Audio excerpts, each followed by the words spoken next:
somewhere between Folks, we're not. Statler and Waldorf and Jefferson and Which is the big Nature's teacher. Pet in the front row. Wow. I'm not Call them out. Call gonna her out. I only shared it with myself, but I don't think anyone reacted that they exactly. were gonna do it. Yeah, they're gonna recording. We were talking about popcorn. I missed this as well. No, I'm sorry, I'm looking behind you at my colleague. We're sharing them all. We have several of those. It's not an irregular occurrence. I believe that.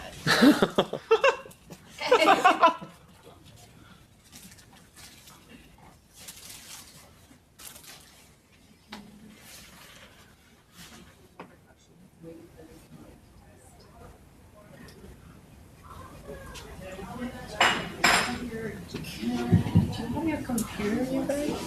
If I can get it. Or can you listen to the live stream? There.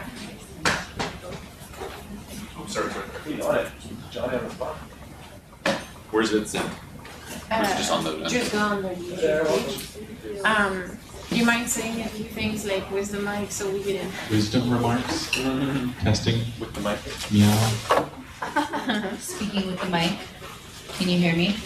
kitty cats, puppies, Can you hear what's coming out of the mic, or is it just me projecting? or is it just How do you pronounce your last name? glass of whiskey? Yeah, that's always a good question. Where?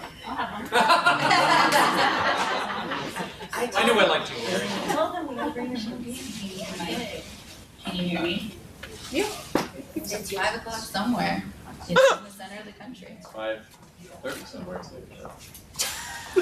Yeah, one of those places with a half hour adjustment. Yeah. Like India, yeah. Yeah. Labrador, even Atlantic Canada, Yeah. with their 30-minute adjustment. She was so excited. And this one's gonna be with a heat level be good. And probably very easy. Hey, Hop. How you feeling? Hey y'all, thanks for coming. Are we ready to go? No, we're not ready to go.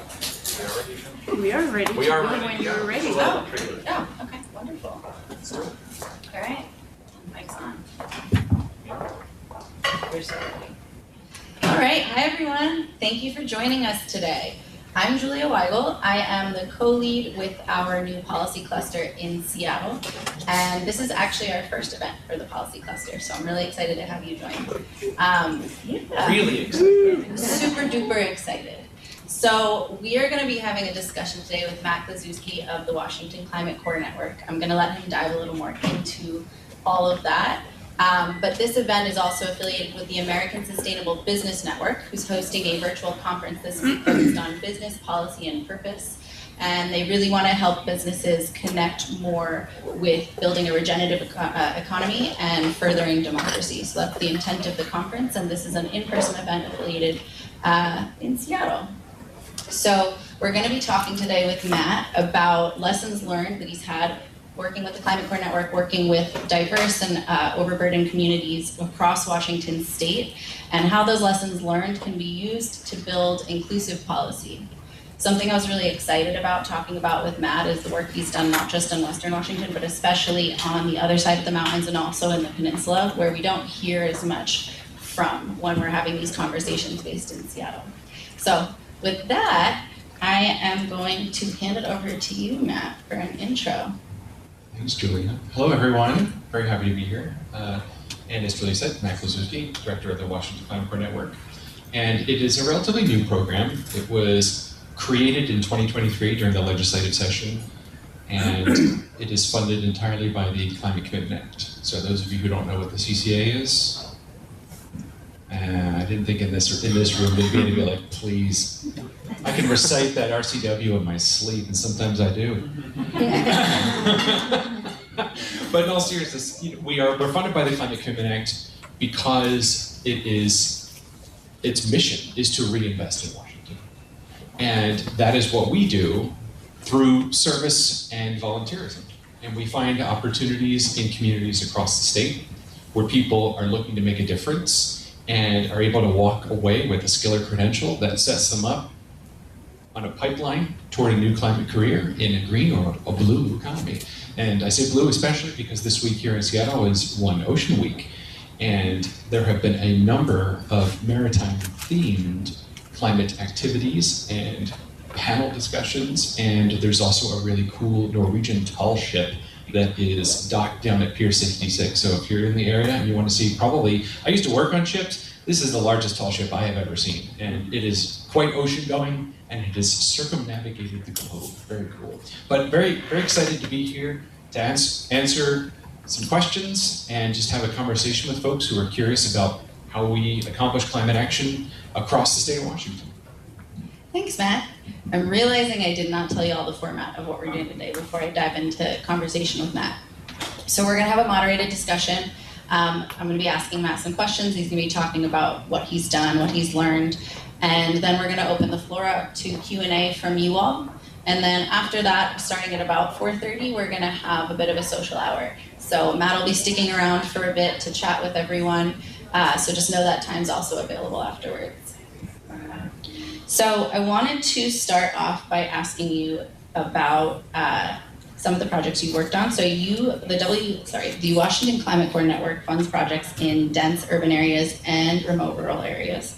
So what's the single most effective non-financial tool? So think trust building strategy, consultation format that you found for engaging rural communities on climate work, particularly when political or ideological differences are present.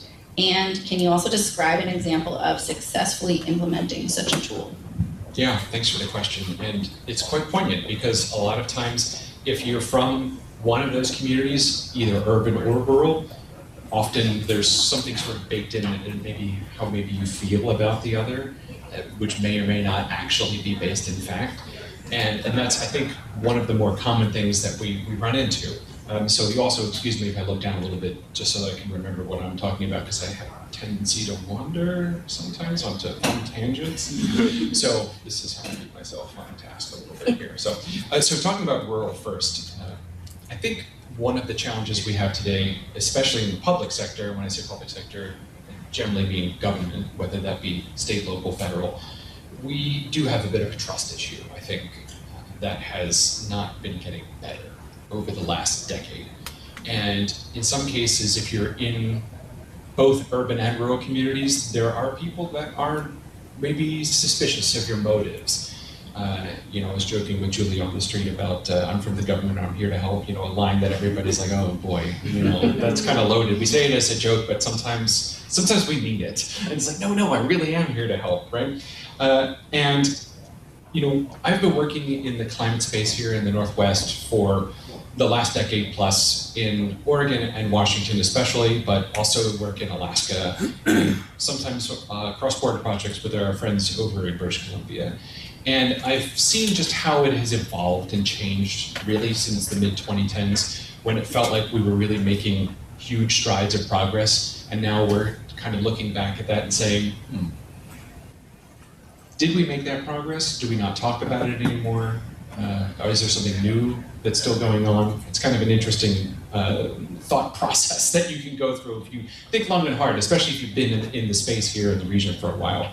But a lot of times, the solutions or the notions that we come up with in terms of climate action, what that means, especially in economic development, workforce development, they're kind of created in a vacuum. It could be your work group, it could be your friend group, it could be your family, et cetera, or people, even here at 9-0. You have a lot of wonderful people that come here that want to work on this issue, but at the same time, how many people are coming to 9-0 from other parts of the region now, outside of the Puget Sound area? I don't know, I'd have to ask. But I'd imagine it's probably not a lot. And that's okay, because it's an urban area, and this is where great minds come together to think about these types of things. But at the same time, it's like, we don't ever want to have a solution that comes from a place of, we know what's best for you, and let us do it now. That doesn't work very well. I think in the 2010s especially, a lot of folks were using, I don't want to call it scare tactics, but it was kind of sort of like a, we need to do this or we're all going to incinerate, it's like, you better, and shaming people for their decisions and whatnot. That did not work. In fact, it actually backfired pretty spectacularly. And in many cases, people say, well, why should I trust you? You're out here, you're saying these things about, my way of life and whatnot. And even sometimes we have that disconnect in the urban areas. I mean, how often do people that are hanging out in maybe affluent neighborhoods go to the not affluent neighborhoods and actually try to find out what's going on in those places? So that tone doesn't always work when you come sort of pre-armed with what you want to say and you want to say it, and then you want everybody to get on board. But yeah, same sort of thing. We have stigmas in urban environments, and we can kind of miss the mark if we don't understand what those communities are actually experiencing, what their needs are. Coming in there and saying, hey, I know you have a problem with this, so boy, have I got the solution for you. They'd be like, who are you again? Who let this person in here? It's like, why should I listen to you? So you can have like these mismatches where if you're not coming in as like a true partner from the start or being willing to listen, then you're not going to be setting yourself up for success. And it's kind of funny to bring up the idea of being sort of old school and having in-person conversations with people, especially, post-COVID, because that is really where we can make connections with other humans. A lot of times people are hiding behind their keyboards, and they write all sorts of stuff. And it's kind of like when we're in our cars, this weird thing where it's like, you're kind of shaking your fist at somebody or honking your East Coaster horn at somebody. I joke because Julie and I are both from the East Coast, where it's a musical instrument to be accompanied by your voice, another instrument. But in all seriousness, we think about it ourselves and say, well, yeah, it is different when we actually have these conversations in person.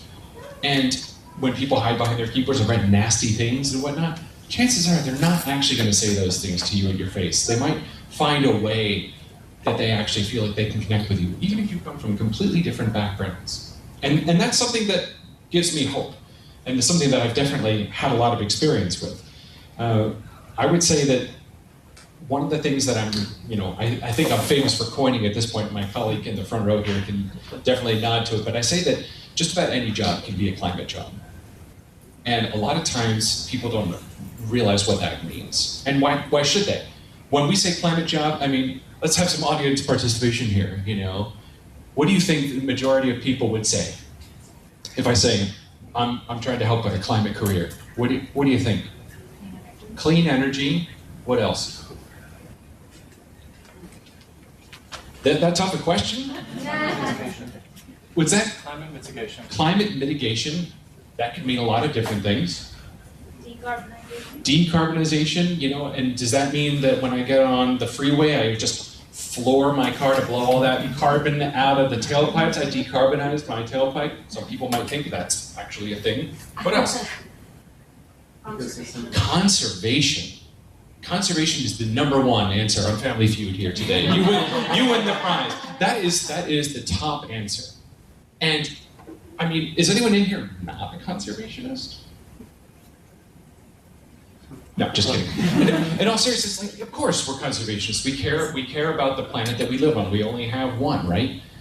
But conservation jobs as a climate career, is that really going to solve the crisis on its own? Probably not. But that doesn't mean it's a wrong answer. It's just what I think a lot of people immediately think of, because it's the first thing that they can consider as it pertains to nature. And I would say that one of the places where I would say that I feel like we were most successful in this work in the last 2 years really has been going out to a lot of these rural communities. Those of you who have been in Washington for a long time know that our famous longest road that is not an interstate is Highway 20. It starts out on the Olympic Peninsula, goes through Port Townsend, has a ferry, goes up Whidbey Island, cuts across Skagit County through the North Cascades, and then all the way across the upper tier of the state, all those counties that touch Canada before dipping down and heading into the Idaho Panhandle. We drove that road, and we stopped in every single town and hamlet all along the way and saw a real cross-section of Washington humanity, and also learned an awful lot about what goes on in these communities. And I would say that the biggest surprise that we still talk about to this day is we have, I would say one of our flagship partners has been in the northeast corner of the state, a place called Pend Oreille County. And it's the French spelling, in case you were wondering. There's a river that flows from Lake Pend Oreille in the Panhandle where Sandpoint is, and the river actually flows north into Canada before it joins the Columbia and comes back down. But the northeastern corner of Washington, Pend Oreille County, not a lot of people, 18,000, 16,000, something like that. Yeah, and in that county, we learned about a mill, a newsprint mill. They're making newspaper. Turns out newspapers don't really sell so much anymore. And this thing was one of the most advanced newsprint factories in the United States, in North America actually. And it shut down. And with that, a very large percentage of the jobs of a very rural county. So the unemployment rate is very high. And what are they going to do for a job, Julia? They don't know. They don't know. They just know that was what was given them their paychecks, and they don't know what else to do next, and they certainly don't have the ability to pick up and move somewhere else. So we discovered, I would say, some really impressive opportunities just by having conversations with folks. My colleague and I went and stopped at a little town called Medellin Falls and went in to go and get some snacks, some probably very salty, delicious things, but also, as Julie and I call it, angry water, fizzy water, just like the bubbles. And I was picking up a newspaper, and this lady's like, put that newspaper down. And I was like, whoa, what's going on here? She's like, my newspaper has all the same information, and it's free. And I was like, and you would be. In this town, 530 people, we happen to run into the lady that runs the Selkirk Sun, which is a newspaper that circulates throughout Stevens, Pend Oreille, part of Spokane County, and probably beyond, as she would like to say. And through that experience, just telling her who we are and what we do, boy, she had tons of ideas. The pillar of the community accosting me for purchasing the rival newspaper. We actually made a trip back there a couple months later, specifically because she had arranged a tour. Because people from quote-unquote Olympia were willing to go to Pend Oreille County to find out what was going on. So she took us to the local high school, where we learned about how they are pioneering trying to set up their own water quality lab for wastewater testing. Well, we went down the road to the mill that we were aforementioned and learned about what the company that owns it is trying to use the space for. And they actually had some pretty neat things they were doing with waste heat.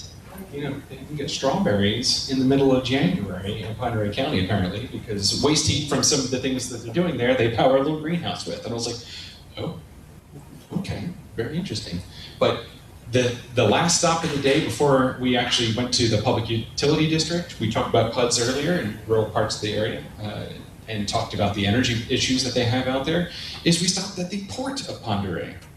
Yes, the port. It's a railroad port. And this railroad port is doing some pretty amazing and innovative stuff where they're actually taking diesel locomotives that are super dirty, pumping out all sorts of black carbon and stuff, and they're ripping out the old engines and they're refurbishing the locomotive, and they have a deal with Cummins Diesel, where they're actually installing new, more efficient diesel locomotives that actually have scrubbers. And they're actually removing particulate matter. And they also paint locomotives, and they are very excited about the idea of building a new car barn where they can start doing hydrogen fuel cell conversions to locomotives. I was like, I'm sorry, what? Where are we?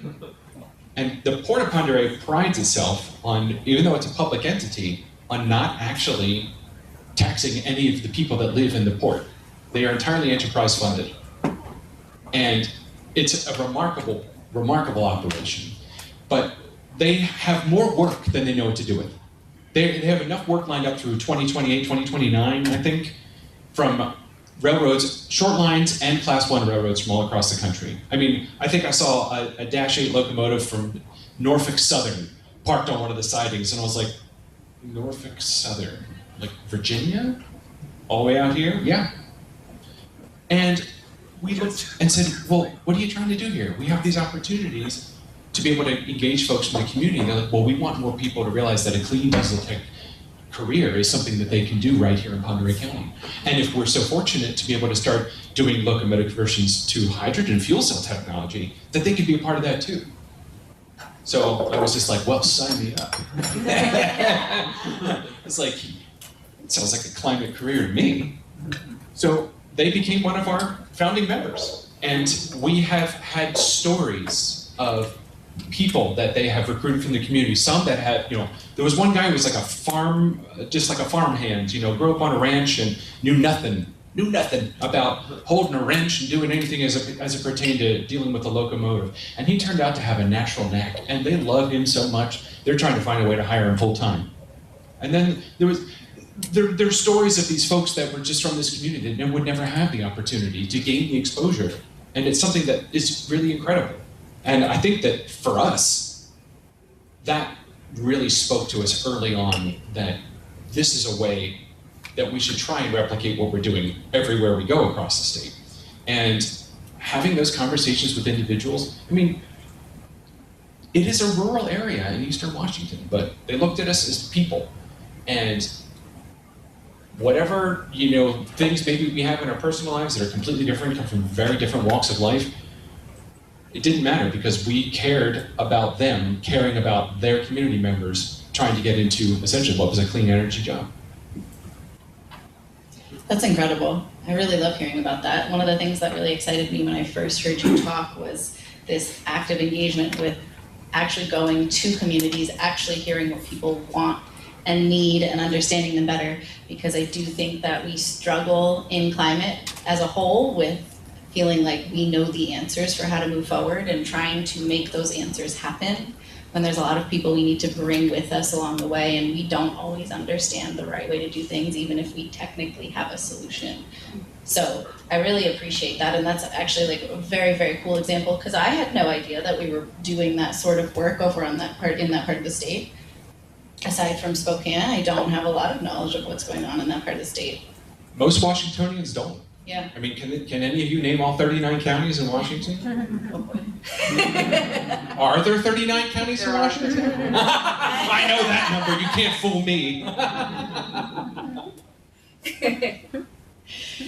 So I really appreciate this. So the Washington Climate Core Network projects often involve technical needs, like, as we talked about, clean diesel retrofits, funny enough, or energy microgrids.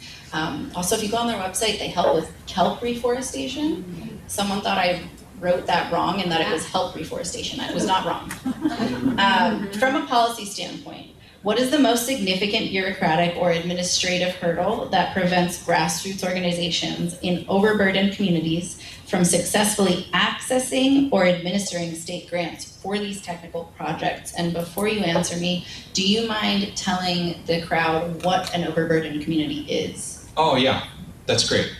Thanks for the question. And also, another landmark Washington law called the HEAL Act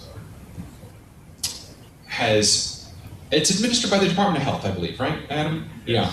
And the Department of Health has a criteria where, by census tract, that they are able to identify based on a number of criteria whether or not a community is considered overburdened. And you can go and check out this tool. It has a GIS interface, and you can see by census tract, even right here in the Puget Sound region, how many of these would be considered an overburdened community. And when we think of things from the perspective of environmental justice, if the people are disproportionately being burdened by something not great, whether that be water pollution, air pollution, brownfields, bad air quality, any number of different things, then it checks the box. And it also has a lot to do with the poverty level and their ability to mitigate or combat whatever is burdening the community. So it's actually a metric that combines a lot of these terms. And it is, I would say, probably the unifying piece for the work that we do is that there are certain requirements to be able to be funded by our program. And it can be, you can be a youth, you can be a veteran, you can be a tribal member, but the most common unifying thread are overburdened communities. And those are where we are really trying to make the difference. Because, like I said, take Pend Oreille County, overburdened community. Unemployment rate is very high, and since they only have 16,000 people or something, it's like, my goodness. And that is your percentage of unemployment, overburdened community, and they don't have this much to be able to make tools at their disposal or finances to be able to combat whatever is burdening them in that case. So if we're going to build a little bit kind of on what we were just discussing in the last piece here, grant program administrators, they're frequently disconnected from a lot of the communities that apply for the funds. And I don't mean to knock any of my fellow state employees, certainly not, just the opposite. They're doing their best. And in many cases, when they are writing RFPs or whatever for some type of program, they're trying to be as inclusive as possible, given the limitations that they have, to be able to make sure that the target communities across the state that they're trying to get are able to compete and are able to qualify. But at the same time, they're people too, just like all of you and me, and we all have our own personal story. We all have our own personal lens about how we think or feel about things. Maybe we have a family member who's from Eastern Washington, and we're like, oh yeah, I know Eastern Washington. My stepdad, he does this, and it's like, oh, okay, yeah. But is all Eastern Washington like your stepdad? Probably not. So that's one piece. And also, there's an unfortunate thing that we've discovered, I would say, is it's kind of a numbers game sometimes too. And that is a piece that I never knew about. And I didn't know about it until I started talking to these people that are trying to explain to me and say, if you have a community of 16,000 people that has 18% unemployment, for example, and you say, okay, we're applying for this, I don't know, I'm just gonna pick out of the sky, Department of Commerce grant, economic development. And you say, okay, we actually have somebody who's writing a really great grant application. We're gonna, assist overburdened community, we have this very high unemployment rate. Then they don't get it. And they say, why? They say, oh, the grant went to a neighborhood in Seattle. It's like, well, if you think about it, Seattle is a very urban, dense area, and dime to dozen or apples to oranges or dollars to donuts or whatever kind of fun thing you want to say, you can get a lot more people in your application if you're doing something in an overburdened community in, say, South Seattle compared to Pend Oreille County. It's like, well, that's great, you had a great application, but we can help so many more people if we fund this Seattle project that had 3 full-time grant writers put together a really robust and wonderful application that has its own interactive YouTube video and ArcGIS story map for you to view. Huh. Never thought about that before. Totally makes sense though when you start thinking about it. They lost out, not because they didn't have a need or they didn't do everything that they were supposed to do in the application, but how do you compete when you're saying community of 16,000 people versus, I've got 16,000 people on one city block that I can do this with. It's like, come on, our project is so much more important. And then you have to defend it. And if you're the administrator and you're like, oh geez, I didn't take into account this part of the metrics when I put it out there and I can't change it now. And then I have to, I'm a public employee and everything is, FOIA and everything. I have to be able to explain it. So it's like, oh boy, how do you handle that? And that's a really tough spot to be in. So in a lot of these places that don't have that opportunity, smaller programs like ours actually are uniquely able to fit better. And because we're not federal dollars, we have the ability to make our process a bit more streamlined. We also can help them with some of their other applications. If we're coming across another one of these communities that's looking for an ECDEV grant, we can write a letter of support that's coming on state letterhead saying, this is very important and this is why, and you should fund them for these reasons. And that has been helpful. I've written a lot of letters of support in the last year. And it has helped. It absolutely has. Plus, we also have a network. We're a network. Not like Skynet. No. A network of do-gooders that are sharing their ideas. So if something works in one part of the state, the network is able to share that with another node. You'll see some of our little flyers on the table there and whatnot, but our little logo there is a bunch of nodes that are interconnected, because that's how it works. We're one big state, but a project working in one part can work in another. Maybe it's a little different, but maybe the nuts and bolts are the same. And in the authorizing legislation that we have, HB 1176 from 2023, it was written very deliberately to allow us, to allow people like my colleague, who I keep looking at over here, Adam Schmidt, he's our program administrator, who's a rock star when it comes to grant administration. Trained right here in King County, Washington. He took that know-how and now he uses it for the good of all Washingtonians, including King County. And he's created a very low barrier application process that allows folks from these communities that don't have a lot of resources to be able to complete it. We also have the ability to metaphorically hold their hand through some of it and be a thought partner about some of these ideas so that they can be set up for success. I mean, the town of Republic, you know where the town of Republic is? Ferry County? Oh yeah. He's like, ha, I know Republic. Yeah, I go vacation there. And I was a consultant in Eastern Washington. Oh wow, okay, so you know very well. But yeah, Republic, very small town, couple thousand people, old mining community. And they have one full-time city employee, the city clerk. And when we rolled through Republic, we sat down with the city clerk and his mother, who happened to be a city councilor. She pulled up in a smart car, which I thought was hilarious. And we went to, it's like, tell us where to go. We don't know. It was like, we're going to Steve-O's for lunch. They've got pizza and burgers and everything else. I was like, okay, you know better than me. So we went to Steve-O's, we had a conversation, and they had tons of things that they wanted to do. Small, approachable projects that were important to the community. But the one full-time employee who's the city clerk, who's basically running the town, is like, yeah, but then when do I have time to write a grant and then do all the reporting and the administration of it? It's just not worth my time, even though the benefit for the community would be incredible. And that's a common story we run across in rural Washington all the time. There are people that have ideas, but they don't have the slightest capacity to be able to take on that extra effort. And obviously we can't do it for them. We can offer as much help as we can, Julia. And you know what, maybe in your spare time, we can take a ride out to Republic and you'd be like, yeah, I can write a grant application for you. I don't know. Or maybe somebody else in this room, I have no idea. Do you even know how to write a grant application? No, I don't know. I'm just joking. But in all seriousness, it's like being able to lower the barriers so that different community-based organizations and businesses in a lot of these places across the state, we can help them kind of navigate the process. And it's definitely easier than a federal process.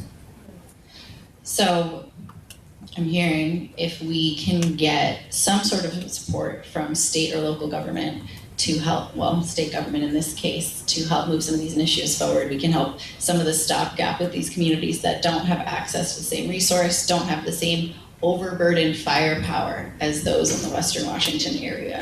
Yeah, absolutely. And not to diminish, of course, the overburdened communities in Western Washington, not at all.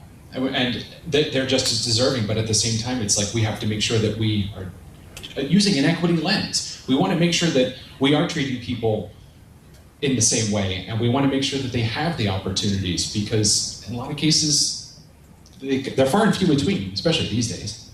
Yeah, and I do feel the equity conversation is very commonly about our differences in a lot of ways, but not geographically.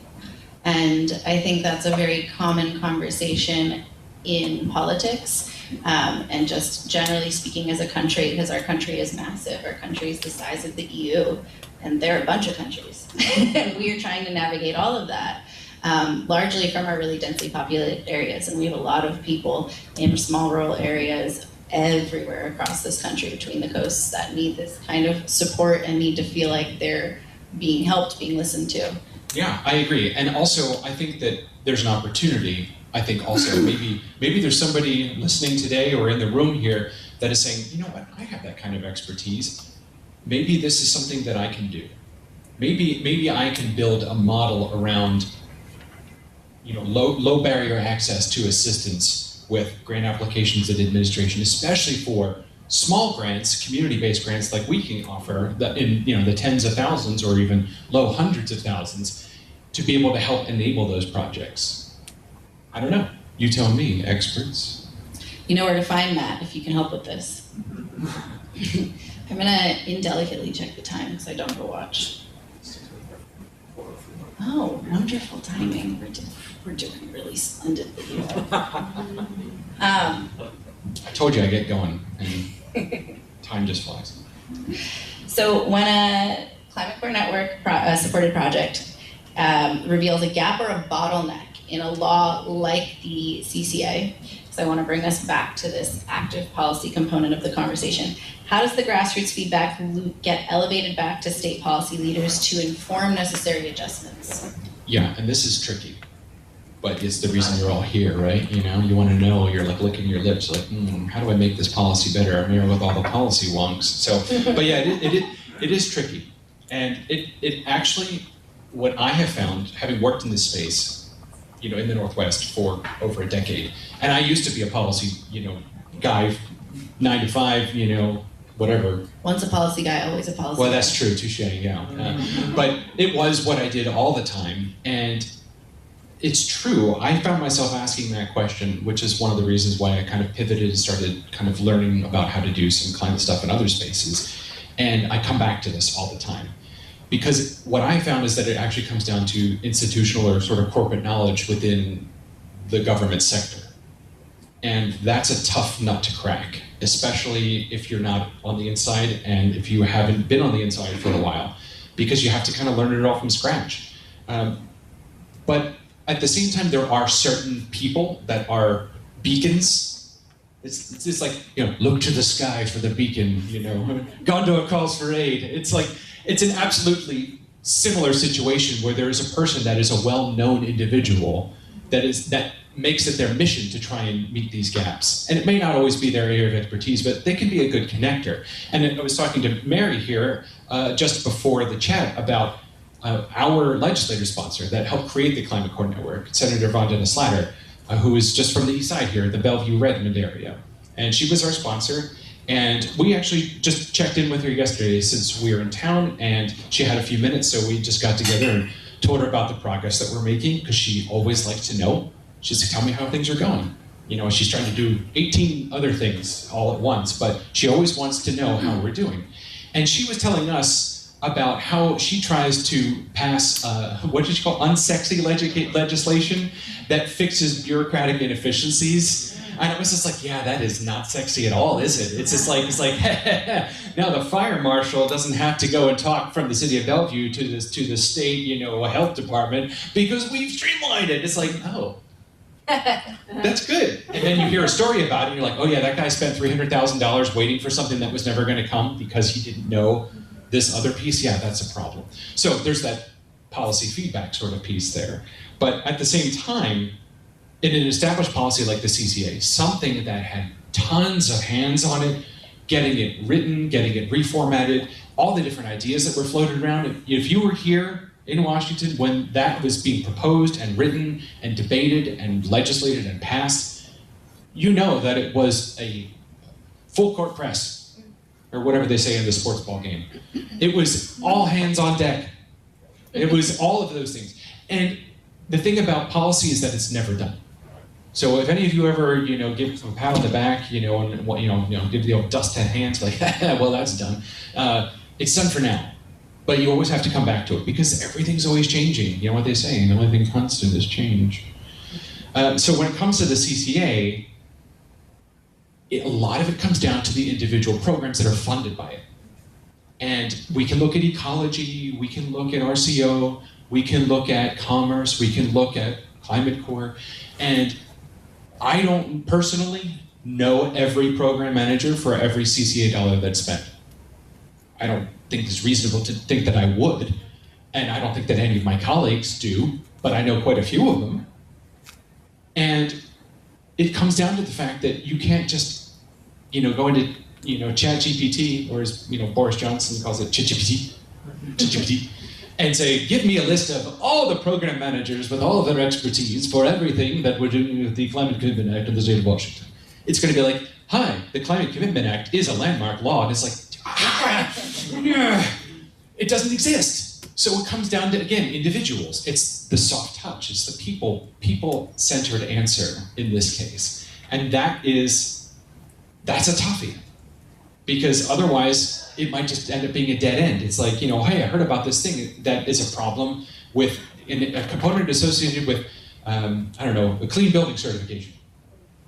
And I need to get back to the right people in commerce, right? Yeah, that's who does it, I think. And I need to let them know about this that we discovered. Am I going to find the right person? Am I going to find a person that says they know the right person who actually doesn't or forgets to pass it along? I have some great contacts in ecology who, of course, oversee the administration of the CCA, and they also do a great job with their huge state resilience plan. And they say, hey, while you're out there, if you hear anything, let us know. Some people are very forward-thinking like that. So special shout out to Jimmy Kroll, especially over at Ecology, who manages the whole thing. Because if you don't have someone who's forward-thinking like that, that knows where people are going to get touch points for the feedback into the policy, how are you going to improve it, right? So that's kind of the rub. We don't know who all the SMEs are for every single topic. We know who some are, but it does come down to internal relationship building. And politics are not always the answer either, because you say, yeah, you know what, maybe I'll go talk to Vonetta Slatter, right? Senator Slatter, I've got some feedback where she's like, oh, okay, yeah, that's really important. I want to make sure this gets somewhere. Is she going to have the capacity and ability to personally shepherd your message to exactly the right person? Probably not. I don't think any legislator can. They may have a very capable legislative aide that can do it. They might know somebody who is a program manager and say, hey, you know, I actually would fully expect her to just come to me or Adam and say, hey, somebody talked to me about this at an event in Moses Lake I was at, and I don't know where to take it to, but it sounds important, and I feel like you are a person that can do that because I trust you. Likely scenario. But when it comes to other programs, I don't really know. And that doesn't mean it's bad or they're wrong or anything. It just means that I don't know. And that pathway is a difficult one to navigate. So when I think about how you can more effectively do it is to share the same message over and over again to different people and to follow up. Because that's how you can make sure that it got to the right ears. And ultimately, if it's substantive enough, we can fix that problem in the next session if it needs a legislative fix, or if it's just internal rulemaking, we can probably get that done in a couple of months. But you have to be diligent about it, and you have to know and trust the people that you're working with, that they're going to shepherd it through. And it comes down to a lot of their own personal volition and passion for the subject. I love that answer because it's honest. It's not the easy answer I think that anyone wanted. There's no real easy button, I feel like, when you're dealing in a situation that's made up of so many people with different goals and passions and initiatives that they're trying to shepherd forward, and they're also trying to manage, and everyone, it seems, is a little bit overworked in this world, a little bit. So I do appreciate the honesty in that, and I have seen, without going into too much detail on the side of implementing policy, I've seen some of what you're speaking of when there have been issues I've identified and how some legislation was being rolled out. Similarly, I want to raise alarm is an aggressive word, but I want to raise that to somebody because I know there's good intent behind the laws that come out of CCA, and I want to see that intent come to fruition, and the way it's being rolled out is much, there are components that are less effective. But it really is, to your point, like figuring out who's running the program, who's the authority having jurisdiction, and then within that whole authority, who's even the program manager, how do you get connected to them? If you're lucky, the legislation might have an email address on their website that you can email that they do usually respond to eventually. But it's difficult, and I really appreciate that work that you've done to build those connections internally, but also just being honest about the fact that there's no way to know everyone that does everything. But also, I think if you circulate a message enough, even if you don't get it initially to the person you want to get it to, you're getting it to other people that are going to think about what you were talking about, and that might also be able to do something in general, in the way they're working, in the way they're existing, to kind of make a difference. Maybe that's my silver lining spin on it. Yeah, I like it. Oh, Can I just have one quick follow-up question? Mary has a clarifying question. I'll repeat it for the microphone. How often do those people change? How often do those people change the players? Oh, it's a very wide box graph here. Sometimes 3 months, sometimes 9 years. I mean, it's just like any other career, Mary, and the idea that maybe you're moving on to the next thing, or a really cool opportunity came up that is maybe more your passion, or maybe a family thing happens or whatever, you know, it's just human lives. Sometimes there are people that are very, very committed to something, or they're very risk averse, you know, it's a human answer. And that's the problem. Again, there's no ChatGPT answer for the whole thing. It's like, when did Mary leave this job? Oh, she's still there. Okay, good. I'm also glad we still have Mary. There's something about her. Oh. Thumbs up for anyone that gets it. Given the timing, I do of course have more questions, but I also want to open up the floor to this room for any questions that y'all have before we start to close this portion of this event down. So if anyone has any questions. Oh, please state your name and your question. Summer Fowler of a company called Green Canary. We really focus on the implementation tools of policies and certifications. But it's very hard to find funding and grants. I just hired somebody because it's hard to write them, I found out. But you know, it seems like there is more focus on the idea and the policies, and a lot of money, there's a lot of money spent on that, but not a ton spent on the implementation tools. Like, what do you give the contractors to understand the big curriculum these type of projects? What do you give the architects, the engineers, the industries to understand how to implement it? And I'm just not finding the support. I hope everyone was able to hear that question. And it's a real lunker. Do you mind if I try to restate it? Yeah. To summarize the question from the front row, the question is, where do you find resources and tools to support implementation of policy? Where do you find tools to help contractors, engineers, architects that are actually trying to do the implementation work and are not policy analysts? So it's a multifaceted answer. In certain cases, there are enterprising groups, there are other agencies, there are think tank type organizations that create a toolbox. The federal government, up until recently, used to be very good at creating certain toolboxes for certain things. Here in Washington, I would say that we're very fortunate that even the legacy USDA climate hubs have created a lot of very useful things, especially in the agricultural sector. We're very fortunate also here in Washington to have a world-class group over at the university, the Climate Impacts Group. And the Climate Impacts Group are practitioners that are basically looking to make implementation change for these types of policies. And folks can consult with them, you know, give them an opportunity to create something, a tool that you need specifically, or sometimes the stuff that they've already done, again, it's out there and you can find ways to adapt it. I'll give you an example. When I was down in Oregon working in county government, I worked at a water utility, and I actually banded together 5 different municipal entities to pool funding, tens of thousands of dollars each, so that we could fund a project actually that was done here at the UW in the Climate Impacts Group that had to do with, it's nerdy, you know, I'm a meteorologist, so, but hourly rainfall rates out to 2100 that are bias corrected for different locations for understanding risk associated with flooding at water utilities. And yeah, it's like, oh God. Whew. Or some of you in the room are like, oh, that sounds so nice, give me that data. But that's the point. We used a model domain that exists across the whole Northwest. It covers lower BC all the way down to Northern California and goes all the way over to the foothills of the Rockies on this side. And yeah, it's not perfect, it's a model. No model's correct. But they tell you something, it's skillful if it tells you something you didn't already know. And an ability to be able to help determine frequency and intensity of higher impact rainfall events, you can then inform your engineering to say that if I have a facility that's on a river, it's going to be impacted by sea level rise, it's going to be impacted by rainfall rates and high impact flooding events, rain on snow events, all of these things. You have that information now. Everybody does, actually all of you, thanks to 5 governments in northwestern Oregon. Oh, and Clark County, Washington too. And that is available right now. It is a little old, but it's still a model that is skillful that gives you information that you wouldn't have otherwise. So if you're planning a drinking water or a wastewater piece of infrastructure, you now have a data point that you didn't have earlier because the work's already been done.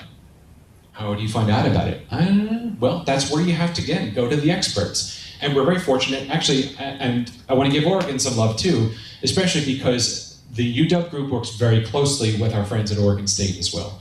And they often work on the same federal grants or other sort of funding expertise because they're just smarty pantses from both states that like to work on these problems because they generally affect the whole region. And they have done a lot of work. And if you don't even just know about them, go to their website, check it out, or take a trip up to DU and knock on the door and see if anybody's there.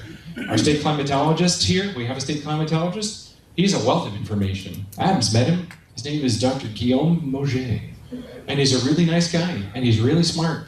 And talking to your state climatologist is another great way to be able to find out what type of work has already been done. So I know it can be really difficult to be like, where are the resources?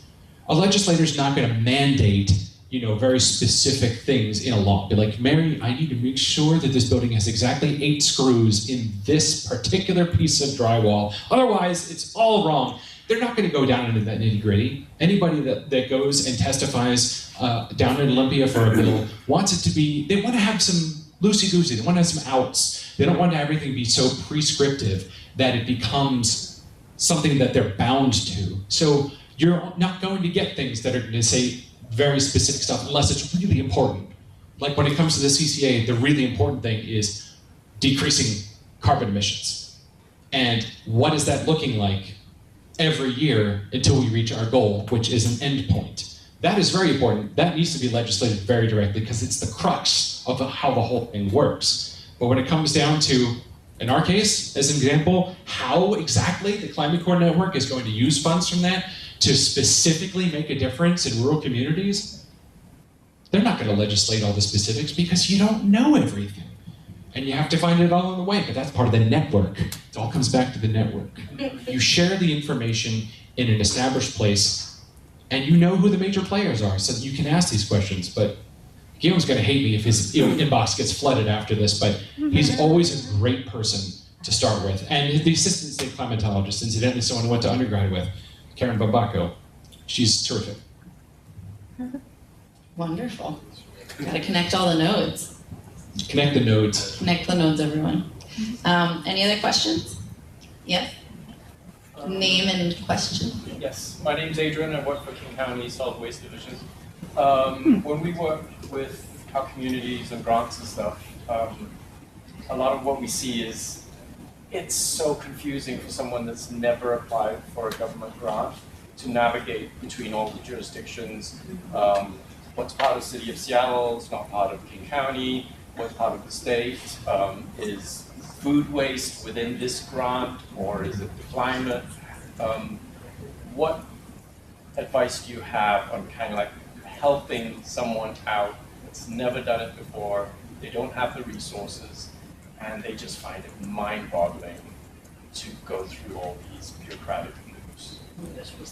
So the question over here was talking about grant access and the fact that it can be very challenging and complicated for people that are applying for grants for the first time with limited resources to navigate the different jurisdictions of grants and different programs that are related to them. So do you have advice for someone navigating it for the first time, low on resources? I don't have a perfect answer for you, but I have some ideas. When I have encountered this in county and city government in the past, and now even just in state government, I have found that there are tools out there that actually can give you that answer, but they sometimes are not where you would expect them to be. I'll use the city of Portland as an example. They have something called like Portland Streets or something, and they renamed it, but it's basically a GIS database where you can go and click on your property and look at your property tax information, whatever. But it also does a great job of telling you what special districts your property is in. And that's one of the things Oregon loves its special districts. It's just one GIS layer over another. It's like, wait, I'm in a library district, a drainage district, a school district, city taxes, and what's this soil thing? What is this? Right? But and Washington has some similarities. But I have had success actually at different county assessors' offices because they have to keep the databases for who is what and where in order to find out how much you owe. But in all seriousness, I know how you feel because I've been in that situation. And in King County, I can't speak to King County. I bet Adam can because he worked for King County and managed grants. So maybe you want to poke at him after this if he has any words of wisdom. But there is a central database, probably at the assessor's office, that actually, I would imagine King County has something that can tell you what district you're in and if you're eligible. And I also know that certain grants, if you have a very enterprising grants manager, you might actually have an applicant toolkit that comes along with it that can answer a lot of these questions. And if you are a grant administrator, I would consider creating an applicant toolkit so that it can answer a lot of those questions so that you're not having to answer the same question over and over again. Not that I'm saying you're doing that, but providing helpful links to some of these places that can help enable people. But then again, it also comes back to the challenge I posed to all of you earlier. Someone out here is going to solve this problem, and you're going to help all of these small community-based organizations navigate this path because it is a need. So thanks for your question. Wonderful question, really good answer. We do have time for one more. We have an eager beaver in the back. Jason Huff with Pacific Northwest Climate Week. As a Seattleite who loves Seattle and is very aware of the Seattle bubble that we live in as far as all things climate, what are your invitations and challenges to us as far as stepping out of that bubble? Maybe it's geographically traveling to some of these areas, or at least learning about, paying attention to, showing up in different, maybe the virtual events, etc., to understand a little bit more of the conversations going on around the state, east of the mountains. There you go. So our last question from the audience here is from a passionate, loving Seattleite that wants to know how we can broaden our perspective outside of our Seattle bubble to engage with those, especially those on the east side of the mountains. And I was also reminded during lunch today that we should also remember the peninsula is also part of those communities that are often not considered when we're having these conversations. So what kind of advice do you have to actually accomplish that, especially for those of us that are not yet working for the Washington Climate Corps Network? Well, thanks, Jason. I think it's a great question. And I would challenge you all to break your own routines. I think it's really actually be that simple. I mean, how many of you like to do activities that are, outside of Seattle? Probably a lot of you. Maybe, so I live up north, 20 miles from the Canadian border, but I see an awful lot of adventure Priuses coming up from Seattle, going out to go look at larches in our wonderful North Cascades National Park, or heading up to Mount Baker to go and check out, some pretty pictures of Mount Shuksan. I know you do it. I see you. I wave at you, but you don't wave back like, who's that? Why is he waving at us? But in all seriousness, when you go on one of your adventures out of the city, I encourage you to break that routine. Don't just think, your time of your departure for I-5 traffic, or as I challenge someone to take the train, because the train is wonderful. State-supported Amtrak, we have it here.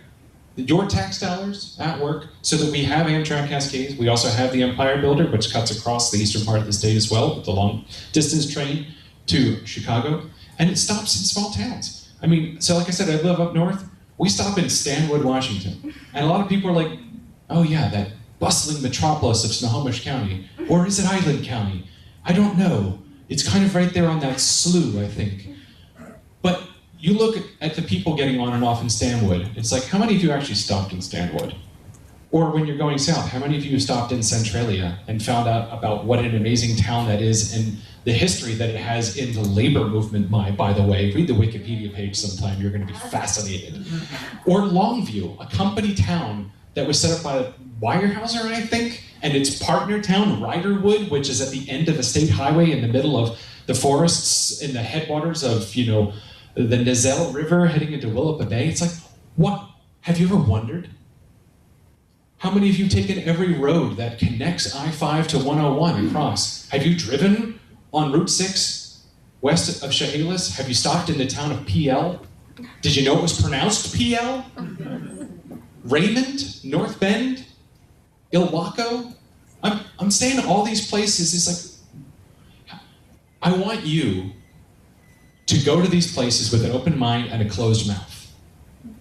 And I want you to observe, and I want you to listen to what people are saying, to understand what's going on, look at a community board, go to the post office and the grocery store and look at what's there. Sure, some of the stuff up there, you might be like, oh, geez. But other things, you're like, oh, look at that. They've got this club here. I had no idea. And they're looking for members, or they're doing an event. You'll never really know about it unless you go there. And when it comes to virtual events, to Jason's point, there are huge statewide organizations that exist, period. You know this.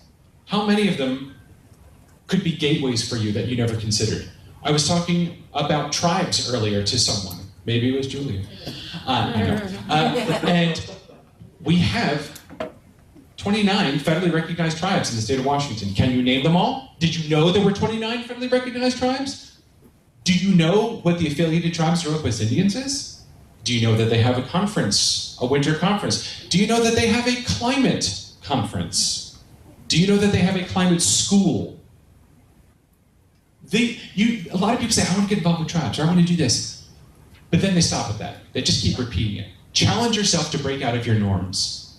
Next time you take your adventure Prius somewhere outside of Seattle, stop somewhere that is just a weird place on the map that you're like, oh yeah, I guess I've seen that before. Make it deliberate. Go there, experience it, listen, see, smell. You're laughing, but at the same time, I mean it. And when I say smell, the reason I say that is because of Kettle Falls. Kettle Falls smells like wood chips because they have a biomass power plant. Did you know that Kettle Falls had a biomass power plant? I didn't. I think that that's the message here. And when you come back and you come to this room, I feel like you're going to have those conversations with your other fellow members. Lowell's going to keep lots of notes about it. I hear he told me he has a whiteboard and he's going to roll out for people to put cool stuff on from their journeys across the state. That's my challenge to you. Can you do a ride along with Matt? Ride along with Matt. Sign me up. Employee, I don't know. I have to check with the insurance people about this. I was like, I don't know. On the train. Yeah, or you know what? If you ride the train, you can ride with me. He's been trying to get me to ride the train all day. Oh, and one more question. I mean, I'm just that is to me much more appealing than like individually advocating that people go on their own self-guided journeys. It can be quite intimidating, but following like an experienced tour guide of Washington outside of Seattle is much more interesting, particularly a character such as yourself. So if that were ever to be something that you would offer the community, I would be happy to rally. So you want me to get a 15-passenger van and say, pile in everybody, we're going on a road trip? Exactly. That's what you want? 1,000%. 9-0 field trip. Yeah. Get in, loser, we're going to Central Washington. I'm sure that we could, but that's the thing is that, guys, you don't need me to do this. You can find one of you can be that leader. And we all can. You have to lead yourself before you can lead others. And if you can lead yourself to be able to have that journey, then you yourself can be that leader. I'm happy to have people tag along if I'm going somewhere, but you can do this yourselves, and I highly encourage you to. And I know it's a little scary. Definitely. My spouse is from Italy. America and Italy are very different. It's like, what's going on here? What is this rodeo? I'm like,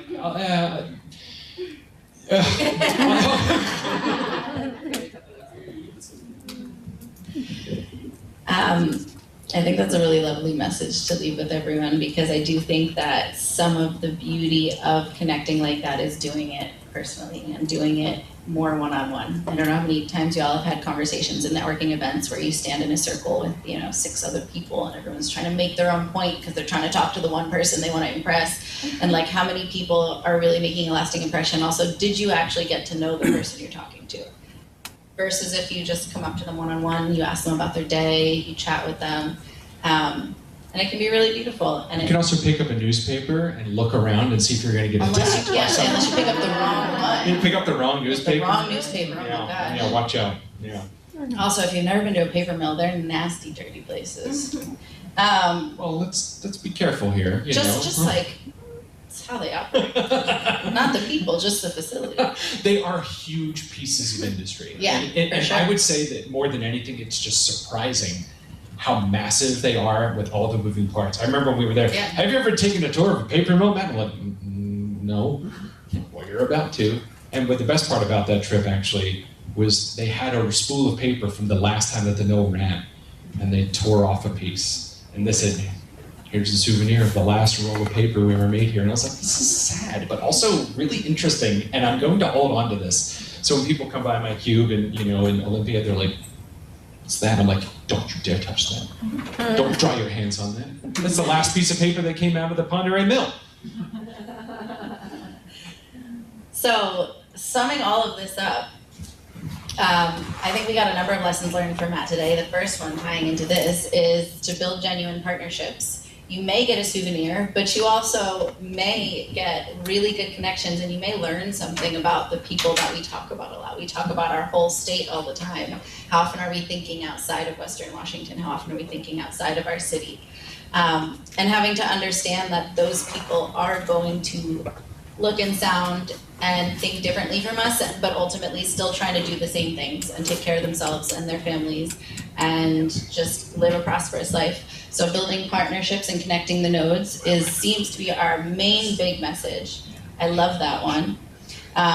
Also, if you are working to try to get support for smaller counties, smaller groups that don't have the firepower in numbers, perhaps try to get them some sort of state support for grants and other work that they're trying to do, like the Washington Climate Corps Network or other agencies that are looking to help those groups. As far as bringing back feedback to getting change on policy that we're seeing is ineffective. The lesson we got here is that it's a little bit challenging, but you have to be persistent and network with as many people as you can. You might get that message to the right person, you might get it to enough ears to make a difference, but the people that are running the programs are also trying to do their best. So continue to be persistent, continue to reach out. And another one that was not a direct answer that I wanted to note was to keep in mind that policy is intentionally written to be a bit loose and a bit flexible. And all of the rules in policy are actually not even written when they're signing the bill into law. So this is something to think about when we're talking about engaging communities across Washington state. It's something worth doing both before we're introducing the bill, as well as after something is signed, because there's time to influence as it's being designed, as well as it's being implemented and as the program is being built. Yeah, administrative rulemaking. I know it sounds boring, but it's not, because those are the details. And honestly, even signing up for, on Gov Delivery for like ecology, for example, they're always doing rulemaking for very specific things, and you can be a part of that process. When they say, we are doing rulemaking on this particular thing, tell us what you think. The rulemaking are the details. That's the nitty-gritty, and that's always your chance. And on the federal level, there's something called the National Register, and the National Register is a place when an agency, a federal agency, is doing administrative rulemaking to carry out some type of federal law. And you also have the opportunity to take part in rulemaking. So that's always there. So that's a really important piece there, Julia. So thanks for bringing that up. Thank you.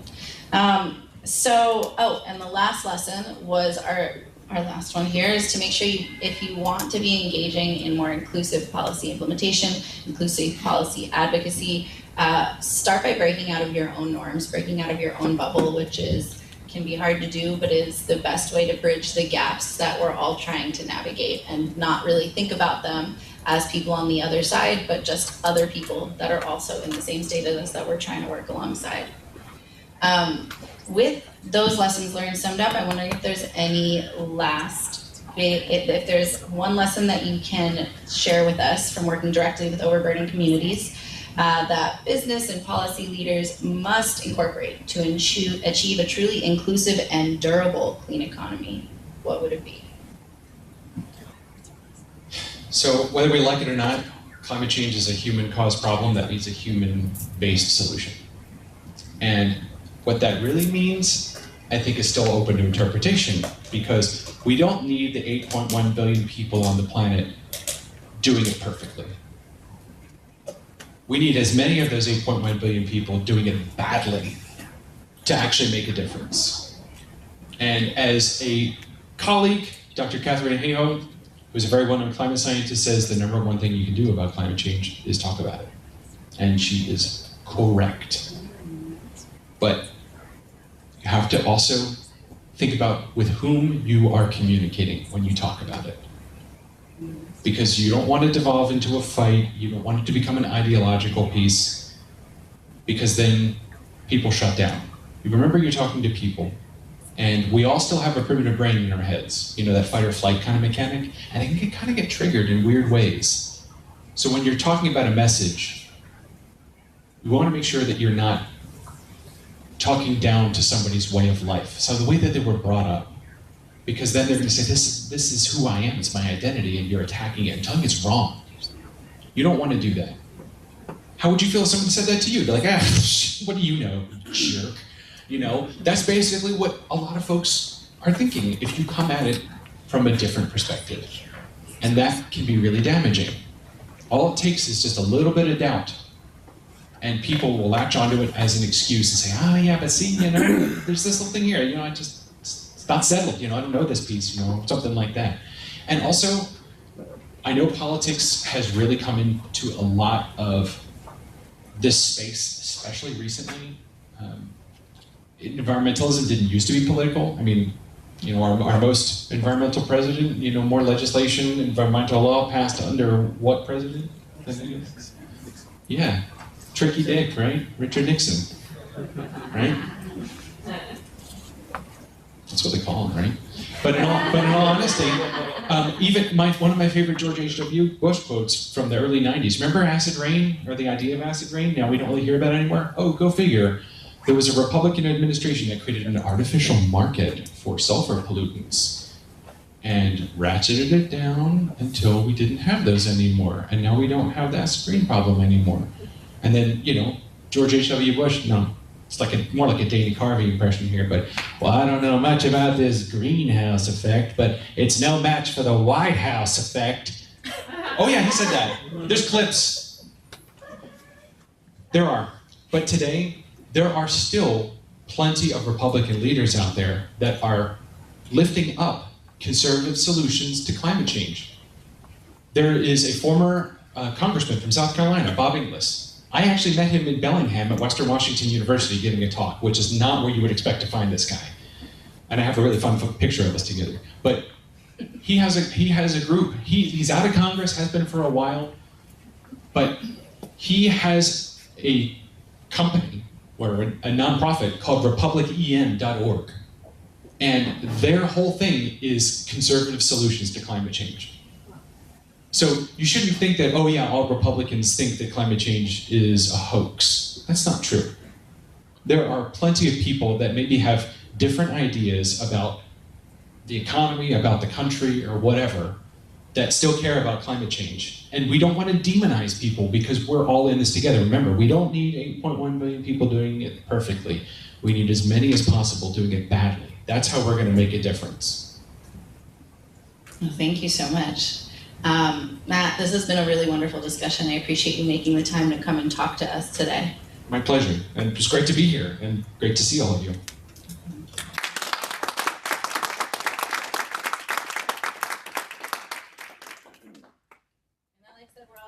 We have time to stay in the space. Matt's got a little, that's my phone, and that's the microphone. But yeah, Matt's